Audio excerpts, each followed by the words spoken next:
everyone, welcome back to Liz Sews and my March Makes video. Now, I only made 4 things in March, and that's because I went on a little vacation. So I had my birthday and we went to Iceland to celebrate. So I'll try to pop in some photos over here while I'm talking. I don't want to photobomb you with trips from my vacation, but we had a lot of fun. We saw waterfalls and glaciers and black diamond beaches, and we went snowmobiling, and I crashed a snowmobile. It was so much fun, and I'm really glad that we did it. But it just meant that there wasn't as much time for sewing this month. The first item that I have to show you is this green corduroy Dungaree dress that I'm wearing. So this fabric came from Minerva Crafts in exchange for me writing a blog post. And when the blog post goes live, I will be sure to link it down in the description box below, but generally it takes about a month or 2 before those things actually come up.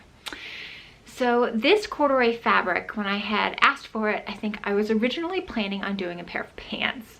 I had just seen the Great British Sewing Bee episode where they had the 70s themed week, and I had in my head that I wanted to do this like amazing pair of corded flare pants. But when the fabric came, the width of the cords, are the cords in corduroy? I'm not sure. They were just a lot wider than I was anticipating, and so it didn't really feel like a pants to me. And instead I felt like it really worked better as a dungaree. So my first thought was the Cleo pattern, which I'm sure everybody has seen and done, but I will pop up a picture over here. The problem with the Cleo pattern for me is that it doesn't really have a defined waist. And whenever I make things like that, I'm always really disappointed in them. So I thought I didn't want to waste the money on that pattern because I wasn't sure that it was something that I would find particularly flattering on me. I also don't know that I would want to wear this sort of like dungaree style very frequently, just because it looks very young. And most of the time I'm trying to look a little bit older and have people give me a little bit more respect. So I didn't think it was something that I would get a lot of use out of a pattern. So I decided to just sort of hack my own instead. So I started with a 5-panel circle skirt using the Kittenish Behavior tutorial. And if you're unfamiliar with that, I will link it in the description box below. Sean's channel has a lot of circle skirt tutorials. So if that is your game, definitely check it out. I did a lapped metal jean style zipper in the back of the dress, and then I also secured the back with a jeans button, just like the ones that are used up in the front here. So I just did a regular circle skirt, and then the only really difference had to be when I was assembling the waistband. So I did, you know, an outer waistband and a facing, and then I put all these other things into it. If you're interested in making one of these, like I said, when I write the blog post for Minerva, it will have directions on how to sort of make your own hacked version of this dress. So be sure to check that out. But it was really, really simple. I just started cutting out fabric. I cut out the skirt first, and then I just looked at what fabric was left over and to figure out how I could make it. So I did this front sort of like bib section here, which is just a rectangle, and I've lined it so there's corduroy on both sides. And then I just, of course, did your classic sort of bib style pocket in there, and then 2 straps that cross in the back. And I'm really excited with how it turned out.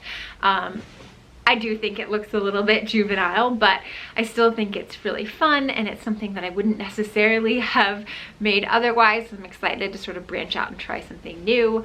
I definitely prefer that circle skirt pattern on me, and I think that the corduroy gives this particular circle skirt a lot of body and drape, so it looks really, really nice. Is it the most seasonally appropriate thing to be making? Probably not. I think this skews more autumn, but it is still snowing here in Colorado, so it's definitely not something that I can't wear for a whole year. So yeah, I'm really, really excited how this turned out, and it's fun sometimes to just start cutting into fabric, not knowing what it's going to be, and just letting the fabric tell you what it wants to be. So the other garment that I made this month is this Simplicity 8702 jacket. So this is actually an item off of my 2019 Make 9 list. It's the first one I've gotten crossed off, and I'm really, really happy with how it turned out.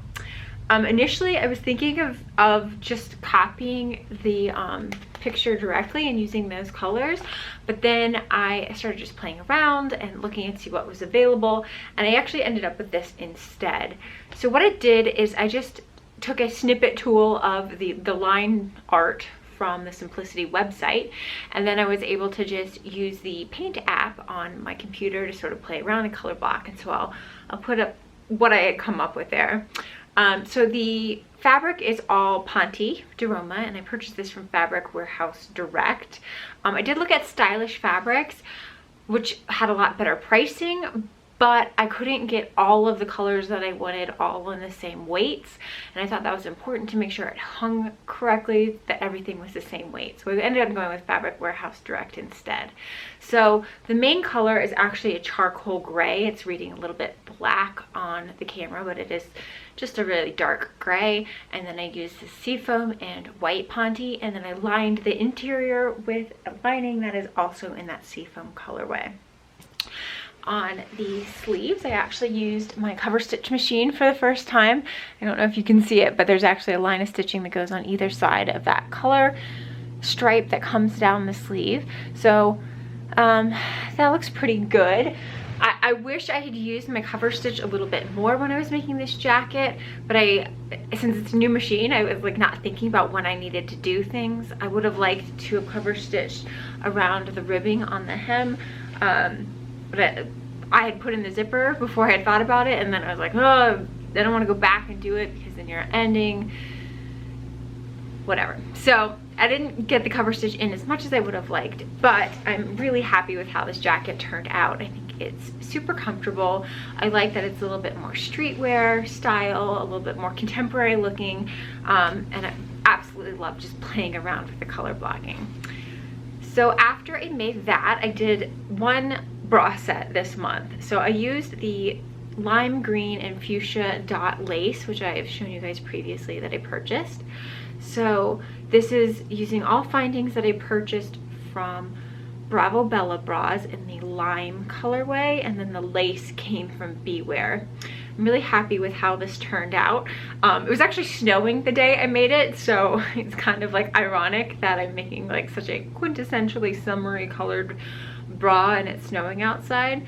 I also used like neon thread, which I've never used before. I just saw it at Joann's last time I was there, so I picked it up.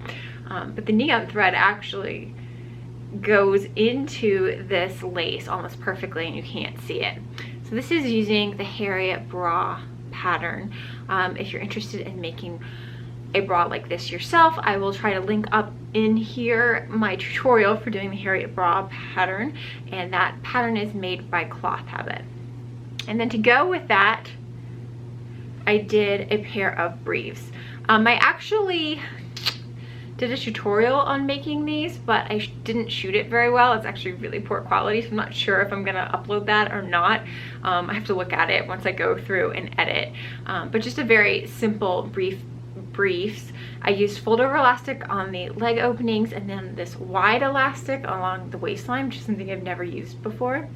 I used the power net that came from the back band on here, and then I was just sort of like trying to match this whole green and pink vibe.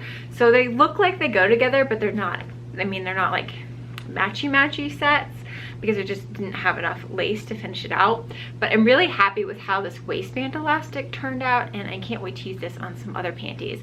It actually like feels really comfortable. It doesn't cut in and all and gives me a very smooth line on the waist. So really looking forward to using that again. So the pink love elastic came from Beware, and the main body of this is Power Net that came from Bravo Bella bras.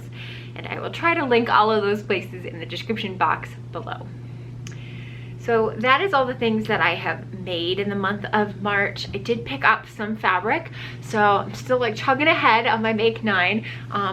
I had mentioned that I wanted to make a dress for my cousin's wedding that we have coming up in later this year, and I fell in love with this absolutely gorgeous silk. So it's 100% silk shuntag. I'm not quite sure how to say that kind of fabric. So there's, you know, you get a little bit of that slubby appearance, but not much. This is in the colorway Rust, and it came from Fabric Warehouse Direct, where I got all of the ponte to make this jacket. It's so gorgeous. It has this lovely like coppery color, and it's not a shot fabric like it shouldn't be, but it has this lovely like sort of goldish sheen to it in some directions, which is not necessarily showing up on camera. So I bought 3 yards of this, and I still am not quite sure what I want to make. It's gonna have a full skirt. The bodice is still undetermined. I don't know if I want to use that simplicity pattern that I had selected, or if I just want to go for like a more basic bodice. But I'm really happy with this. It's probably some of the nicest fabric I've ever purchased for myself, and it wasn't too bad. I want to say it was like $15 a yard. So, you know, 3 yards at 15, that's $30, $45. If I was to buy a cocktail dress, I'm sure it would cost more than $45, and it definitely wouldn't be 100% silk. So, really excited about this. Still not sure what I'm gonna make with it exactly, but I wanted to show you guys the fabric. So I hope you guys have enjoyed the video. If you liked this content, you want to see more of me, be sure to hit that subscribe button and like it, and I will see you guys next time. Take care.